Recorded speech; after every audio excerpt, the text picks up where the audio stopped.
వెళ్ళాలి అని మేము ఆలోచన చేసినప్పుడు మనం ఎవరి దగ్గరికి వెళ్ళి చేయించాల్సిన అవసరం లేదు. దీనికి మనమే ఫౌండర్స్గా, దీనికి మనమే సపోర్టర్స్గా, డోనర్స్గా ఉండాలని ఒక నిర్ణయం తీసుకోవడం జరిగిందండి. హల్లెలూయా. సో ఈ 2 సంవత్సరాలు కూడా దేవుడు ఘనంగా ఆయన జరిగించి మరి 3వ సంవత్సరంలోనికి ప్రవేశించడానికి దేవుడు అనేక రీతులుగా ఆయన కృపను అనుగ్రహిస్తూ ఉన్నారు.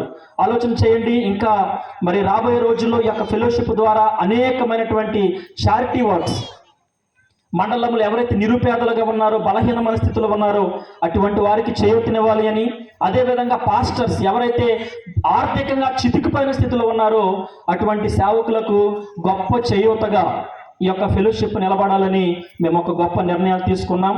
ఇక్కడ పదవులు ప్రాముఖ్యత కాదు, కానీ పద్ధతి, ఉద్దేశం ప్రాముఖ్యమైందండి. హల్లెలూయా. మరి గత సంవత్సరంలో బాడీ మెంబర్లు ఉన్న ప్రతి ఒక్కరు కూడా అందరి పదవులు కూడా మార్చబడినవి.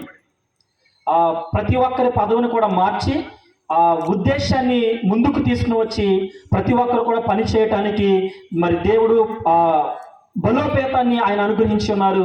అందు కారణం చేత ఈ యొక్క నెలలో ఇటు రీతిగా ఈ మరికొంటలో ఈ యొక్క ఫెలోషిప్ ఏర్పాటు చేయడానికి ప్రభు కృపను అనుగ్రహించినారు. నేను మిమ్మల్ని అందరినీ కూడా రిక్వెస్ట్ చేసేది ఏంటంటే ఈ ఫెలోషిప్ కొరకు మరి అందరూ కూడా ప్రార్థన చేయండి. ఈ యొక్క సహవాసం ద్వారా దేవుడు అనేకమైన గొప్ప కార్యాలు చేయనట్లుగా ప్రతి ఒక్కరు కూడా మీ ప్రార్థనలో జ్ఞాపకం చేసుకునండి.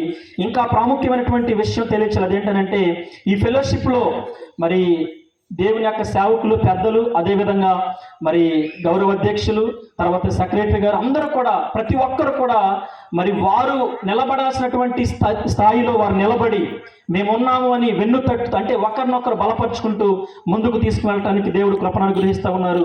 కాబట్టి ఇటు మాటలు తెలియచేయడానికి దేవుడు నాకు ఇచ్చిన అవకాశాన్ని బట్టి ప్రభు నామని గణపరుస్తూ మీరందరూ కూడా ఈ యొక్క ఫెలోషిప్ని ముందుకు తీసుకువెళ్ళాలని ప్రతి ఒక్కరు కూడా ప్రార్థన చేయవలసినదిగా మనస్ఫూర్తిగా తెలియచేసుకుంటూ నా అవకాశాన్ని ముగిస్తూ ఉన్నాను. హల్లెలూయా. మంచిది, చక్కని మాటలు మాట్లాడినటువంటి